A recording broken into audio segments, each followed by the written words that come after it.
গাইবান্ধায় বৃদ্ধ ছেলেকে দেখাশোনা করছেন অশীতিপর মা। দুজনই হারিয়েছেন কর্মক্ষমতা।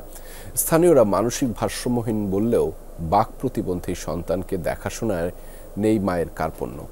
ভালোবাসার এই নজির গ্রামবাসী তো বটেই, অন্যদের কাছেও মহাবিস্ময়। শিয়া বাটার ও ভিটামিন ই সমৃদ্ধ lily glam beauty soap. Lily, always beautiful.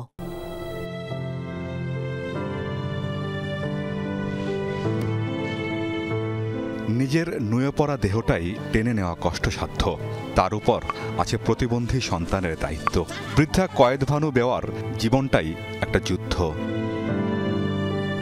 বাক প্রতিবন্ধী সন্তান আশকরের বয়স 50 পেরিয়েছে। গাইবান্ধার পলাশবাড়ি উপজেলার কাশিয়াবাড়ি গ্রামের সহায় সম্বলহীন মা ছেলের দিন কাটছে কোনো মতে। শরীরে বাসা বেঁধেছে নানা রোগবালাই।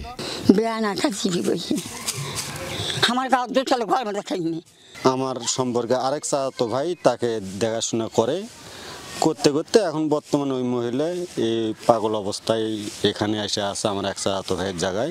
বর্তমানে আগে কিন্তু ওই ছেলেটা ওই মোটরসাইকেল মুছে টুছে 2-4 টাকা 10 টাকা যাই যা দিছে ওটা দিয়ে দিব কাটাছে, কিন্তু অসুস্থ হয়ে পড়ে চেহারা তো কিছু করতে পারে না।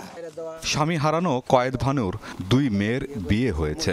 ছেলেকে নিয়ে এতদিন কাজ করেই দিনাতিপাত করেছেন ঠিকই, কিন্তু এভাবে আর কতদিন? এই বাজার দোকানদার এটা দেয় ওনা দেয় এখানে খায়া থাকে। ইউনিয়ন পরিষদের চেয়ারম্যান এনারাও তো মনে করেন যে আপনার সহযোগিতা করে না বা কোনো খোঁজ খবর রাখে না।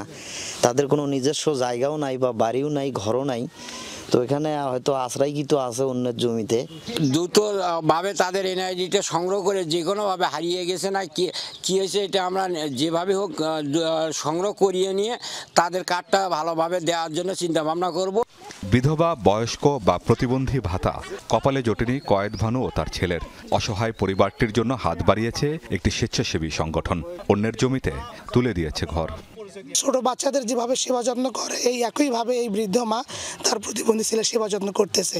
বিধবা ভাতা বা প্রতিবন্ধী ভাতা আওতায় আনার চেষ্টা করা হচ্ছে। আমরা ইতিমধ্যে কাজ শুরু করে দিয়েছি, তাদেরকে এই থাকার সুবিধার আওতায় আনা হবে।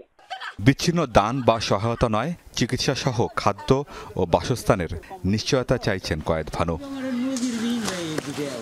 আমিন বাবু, যমুনা নিউজ।